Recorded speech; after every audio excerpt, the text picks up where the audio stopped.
Սիրելի հայ ժողովուրդ, եղբայրներ և քույրեր, այսօր դեռևս և անգամ այս արտակից կոչեր են հնչում գործող նախագահին ազգային փրկության, համերաշխության իրար հասկանալու կոչեր, սին է, իզուր է, սուտ է, գործող նախագահ կանգնած է ձեր դիմաց,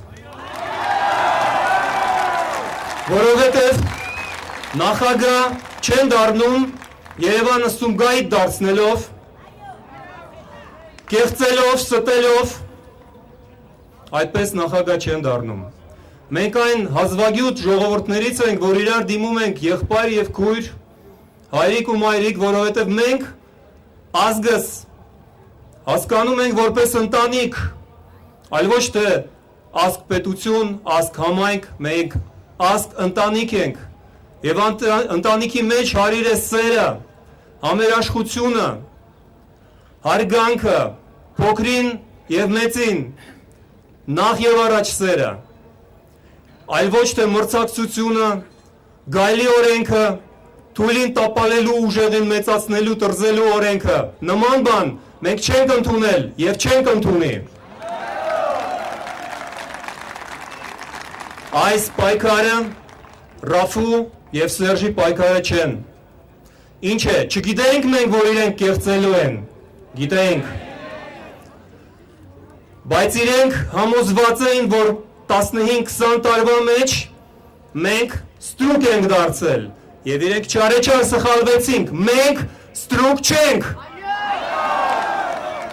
Եվ իրենք ամենից շատ վախենում ենք մեր ազատությունից, ազատատենչությունից, մեր արժանապատվությունից, որովհետև մենք դեռևս մնում ենք եղբայր և քույր, հայր ու մայր, ահա ինչու մենք Ռաֆին դիմում ենք անունով, որովհետև նա մեր եղբայրն է։ Եղբայրություն է պետք, բայց նշանակում է դա արդյոք, որ մենք այդ համակարգին պետք է դիմենք խնդրանքներով, զիջեք, հեռացեք, չեն զիջի, չեն հեռանա, մեր տուն գողեր են մտել, գողերին տնից հեռացնում են, այլ ոչ թե թողնում են, հեռանում են տնից։ Եվ մեր պայքարը չի կարելի թողնել միայն Ռաֆի թեև լայն, բայց միայնակ մարդու ուսերին, դա իր պայքարը չէ, դա մեր պայքարն է։ Ռաֆին ասել էր մի քանի օր առաջ, իջեցրեք բոլոր կուսակցական դրոշները, և դա շատ թանկ արժե, այստեղ պետք է ծածանվի միայն մեկ դրոշ, Հայաստանի Հանրապետության դրոշը։ Ոչ մի կուսակցություն, ոչ մի աղանդ, ոչ մի առաջնորդ ու կուրք չի կարող փրկել ողջ ժողովուրդը։ Ինչ պետք է անենք մենք այսօր, չթողնելով նրան մենակ, ոչ միայն գալով այստեղ և վանկարկելով Հայաստան կամ հաղթանակ, մենք պետք է գործենք նախ և առաջ։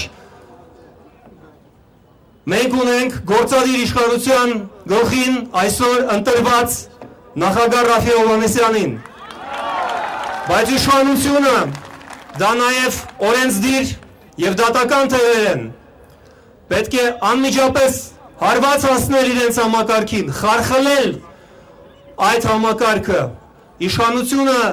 4 ոտի վրա է կանգնած, որից մեկը ընդդիմությունն է, ուրեմն եթե ազգային ժողով կոչված մկների ժողովից դուրս գա հենց հիմա, իրեն ընդդիմադիր համարող ուժը, եթե այնտեղից արհամարելով դուրս գա ժառանգությունը, հակը, հոիդան, ով է մնալու այնտեղ, մնալու է մկների ժողով, այո, այն ինչ կատարվել է փետրվարի 18-ին ժամը 20-ից սկսած, եկեք իրենց անուններով անվանենք, դա պետական հեղաշրջում էր,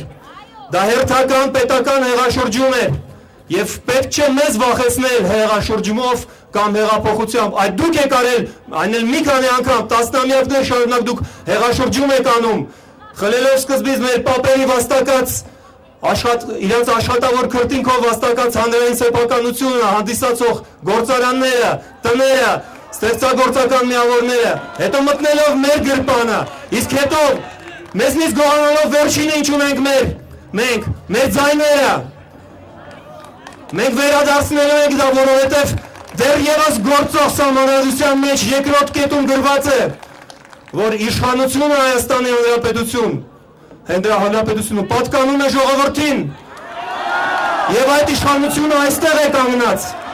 Գյումրիում, Վանաձորում, Կապանում, ահա որտեղ է իշխանությունը, այլ ոչ թե Բեքսանվեցում։ Դուրս գանք եւ խարխլենք, տապարենք իրենց ազգային ժողովը, ստեղծենք այլընտրանքային իշխանություն, հենց այստեղ անցնենք օրենսդրական իշխանության, օրենսդիր իշխանության կառուցմանը, ստեղծենք այլընտրանքային դատարան, որը նաև սահմանադրական դատարան պիտի լինի, որովհետև սահմանադրությունից մի բան կա ավելի բարձր, դա ժողովրդի իշխանությունն է, որը հենց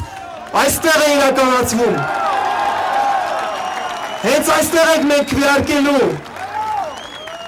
նոր խորհրդարանի անդամների, նոր սահմանադրական դատարանի անդամների օգտին, այլընտրանքային իշխանությունը դա չի նշանակում, որ մենք միայն Ռաֆուն ենք դեմ տալու, մենք իրեն ենք պաշտպանելու այնպես, ինչպես նա մեզ է հիմա պաշտպանում,